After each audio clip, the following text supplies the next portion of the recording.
Hello everyone.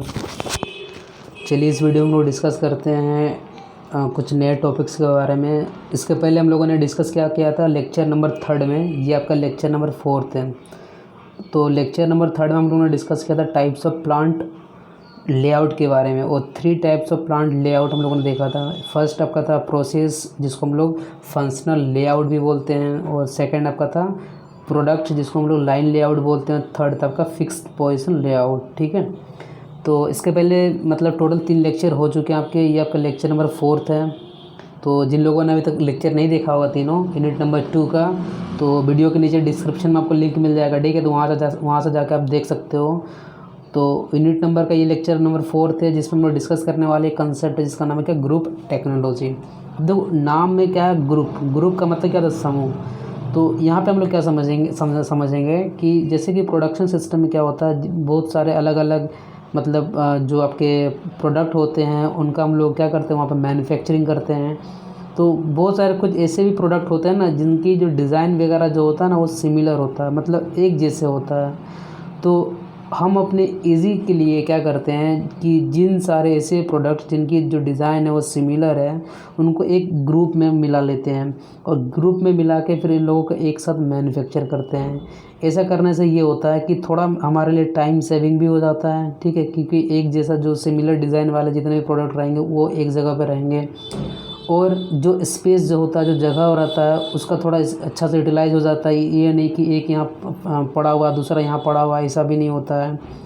Plus work in process, मतलब कुछ ऐसे प्रोडक्ट जिनका मतलब आधा काम हुआ हो फिर आधा होना बाकी हो, उसको हम लोग बोलते हैं वर्क इन प्रोसेस। तो वर्क इन प्रोसेस जो होते हैं ये कम कर देता है। तो ग्रुप टेक्नोलॉजी कुछ नहीं है, एक कंसेप्ट है, जिस कंसेप्ट में हम लोग क्या करते हैं कि जो सिमिलर पार्ट्स जो होते हैं उनको हम लोग आइडेंटिफाई करते हैं और ग्रुप कर लेते हैं एक साथ। ठीक है, और फिर उनको मैन्युफैक्चर कर देते हैं कहाँ पे, एक लोकेशन पे, और जिससे हमारी सेव हो जाती है जो एफर्ट हम लोग लगाते हैं उसको मैन्युफैक्चर करने के लिए।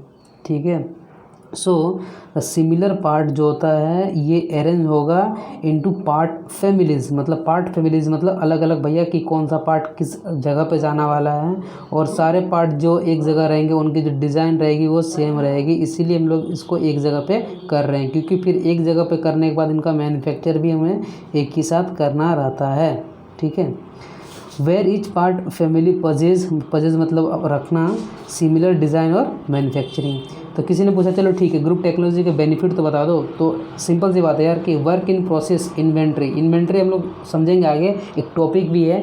इन्वेंट्री कुछ नहीं, ये एक ऐसा गुड्स होता है, एक ऐसा सामान होता है जो आप अपने पास होल्ड करके रखते हो। ठीक है, या घर में रखते हो या गोडाउन में रखते हो, ताकि उसको आप फ्यूचर में यूज़ कर पाओ। ठीक है, तो work in process inventory reduce हो जाता है, मतलब कि वैसे प्रोडक्ट जिनका आधा काम हुआ हो और आधा इस पर बाकी हो करना, तो उस इन्वेंट्री को बोलते हैं वर्क इन प्रोसेस। लेकिन जैसे आपने सारे सेम पार्ट वाले जो डिज़ाइन उनको अगर एक साथ आपने मिला के फिर प्रोडक्शन करना स्टार्ट कर दिया, तो वर्क इन प्रोसेस इन्वेंट्री कम हो जाती है। जो जगह होता है, जो स्पेस होता है, उसका जो यूटिलाइजेशन होता है वो बहुत अच्छी तरीके से कर पाते हो। प्लस जो जब भी आप प्रोडक्शन सिस्टम के अंदर क्या करोगे भाई, प्रोडक्ट को जब बनाओगे तो वहाँ पे प्लानिंग के साथ बनता है, उस फिर प्लानिंग बनाने के बाद उसको कंट्रोल भी करना पड़ता है। तो ये better production planning and control हो जाता है, ताकि क्योंकि बहुत सारे जो प्रोडक्ट होते हैं वो एक जगह ग्रुप में हो जाते हैं, और इससे आपकी क्वालिटी भी इम्प्रूव हो जाती है, और स्क्रैप जो होता है, जो फालतू के जो मटेरियल आपके हो जाते थे वो यहाँ पे रिड्यूस हो जाता है, मतलब बच जाता है। तो भैया इसके तो डिसएडवांटेज क्या हो गया, फिर इसका डिसएडवांटेज यही निकल के आया कि जो अब रीअरेंज करना पड़ता है कि machine into group technology cells में, मतलब जैसे कि मशीन्स मान लो अलग अलग तरीके से मान लो परफॉर्म कर रहे होंगे, लेकिन जैसे अपने ग्रुप टेक्नोलॉजी का यूज़ किया तो भैया मशीन्स को भी तो रीअरेंज करना पड़ेगा उस तरीके से।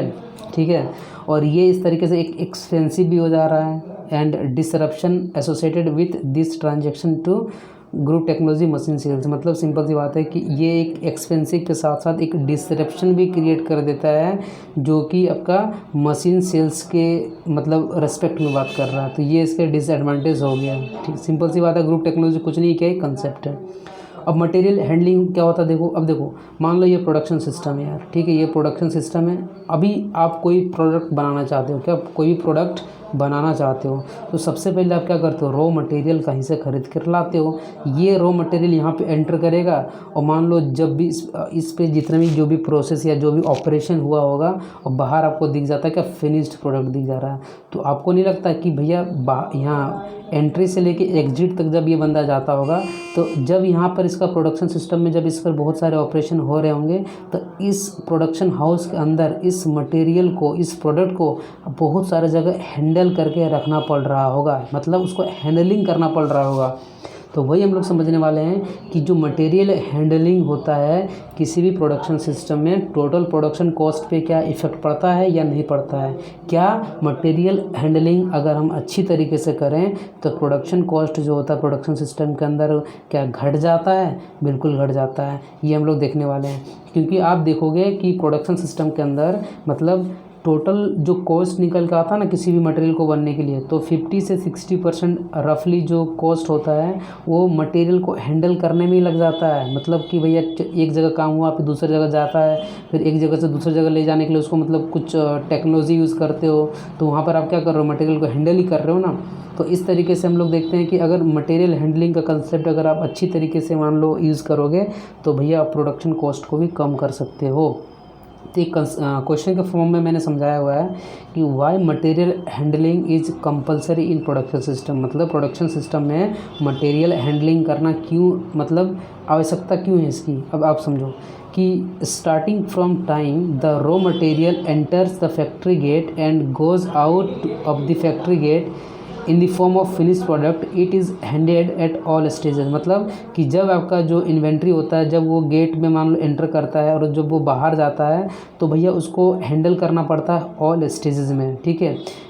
इन between no matters it is in stores और इन द शॉप फ्लोर, मतलब ये चाहे जहाँ पे काम चल रहा है उस फ्लोर में रखा हो, चाहे वो स्टोर गोडाउन के अंडर में रखा हो गया होगा, हर जगह भैया मटेरियल को हैंडल करना पड़ता है।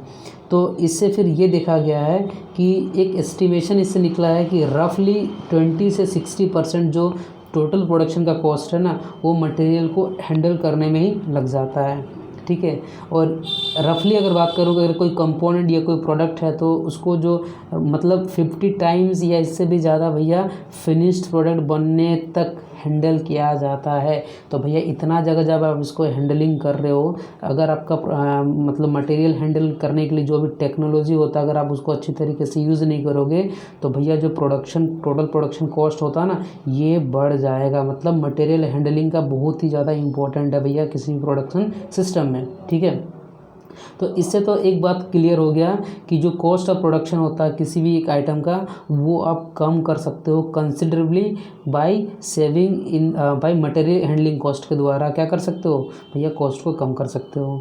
तो यहाँ पर मैंने एक नोट लिखा है कि भैया जो मटेरियल हैंडलिंग में क्या क्या इन्वॉल्व होता है, जैसे कि जो मूवमेंट होता है किसका, मटेरियल्स का, चाहे एक मैनुअली करे वो मतलब कोई इंसान एक जगह से दूसरी जगह लेके जाएगा या किसी मशीन्स के द्वारा मैकेनिकली आप एक जगह से दूसरे जगह लेके जाने वाले हो, ठीक है। One item at a time within the plant के अंदर। तो ये जो द मूवमेंट जो हो रहा है ये मूवमेंट मतलब हॉरिजॉन्टल भी मान लो एक जगह से जो दूसरी जगह लेके जा सकते हो, फिर नीचे से ऊपर मतलब वर्टिकली भी ले जा सकते हो, और हॉरिजॉन्टल प्लस वर्टिकल ये दोनों का कॉम्बिनेशन भी हो सकता है, ठीक है। तो आप जब मटेरियल का हैंडलिंग करोगे किसी भी प्रोडक्शन सिस्टम के अंदर तो किस मटेरियल हैंडल को आप गुड बोलोगे, मतलब क्या प्रिंसिपल क्या सिद्धांत होना चाहिए। तो आपका दिमाग में ये होगा कि जो मूवमेंट होता है किसी भी प्रोडक्ट का वो मिनिमाइज होना चाहिए प्रोडक्शन ऑपरेशन का टाइम, ठीक है। और ये मिनिमम डिस्टेंस मूव होना चाहिए बाय अडेप्टिंग शॉर्टेस्ट रूट, मतलब अगर एक प्रोडक्ट को एक जगह से दूसरी जगह जाना है दूसरा ऑपरेशन होने के लिए तो भैया मैं उसको शॉर्टेस्ट रूट को प्रीफर करूँगा, ठीक है। वहाँ पे मैकेनिकल जो एड्स होते हैं मतलब मैकेनिकल जितने भी डिवाइसेस होते हैं वो होना चाहिए इन प्लेस ऑफ मैनुअल, मतलब मैनुअल लेबर से ज़्यादा आपका काम कौन करेगा, मशीन्स करते हैं, आप देखते भी हो, और अच्छी स्पीड में भी करता है, ठीक है। और in order to speed of the material movement, मतलब अगर आप मैकेनिकली मशीन्स के द्वारा अगर आप मटेरियल का हैंडल करते हो तो भैया ये मटेरियल हैंडलिंग की स्पीड को भी बढ़ा देगा। लेकिन आप जब मटेरियल को हैंडल करोगे तो भैया दिमाग में एक चीज़ ये भी रहना चाहिए कि वो होना चाहिए सेफ़ होना चाहिए, स्टैंडर्ड होना चाहिए, एफिशिएंट वे में होना चाहिए और इफ़ेक्टिव होना चाहिए, ठीक है, इफ़ेक्टिव अप्रोप्रिएट में होना चाहिए। और फ्लेक्सिबल, मतलब आप जब मन चाहे जैसा मन चाहे आप उस तरीके से कर सकते हो। और proper sized material handling equipment, ये नहीं कि भैया आपने क्या क्या क्रेन देख, तो क्रेन जो होता है जो बड़े बड़े गाड़ियों को उठाता है, एक छोटा सा प्रोडक्शन सिस्टम है, वहाँ पे क्या करो क्रेन को ले आओ। आप भी बोलोगे सर ये तो मैकेनिकल है, ये भी तो मशीन एक जगह से दूसरी जगह सामान को लेके जाता है, तो क्या ये भैया सूटेबल है? नहीं है ना। तो वो प्रॉपर साइज़ का भी होना चाहिए, ठीक है। उसी को हम लोग वहाँ पे सेलेक्ट करने वाले हैं। तो जिस अगर मटेरियल को हैंडल करने के लिए आप वहाँ पे कंटेनर को डिज़ाइन करके रख सकते हो, पैकेजेस बना सकते हो, या ड्रम्स में मटेरियल्स एक जगह उसको रख सकते हो। तो इससे आपको इकोनोमाइज हैंडलिंग मिलने वाला है, और ये आपका जो डैमेज है ना उसको रिड्यूस कर देगा जब आप मटेरियल को एक जगह से दूसरी जगह ट्रांसफ़र करके ले जाने वाले हो।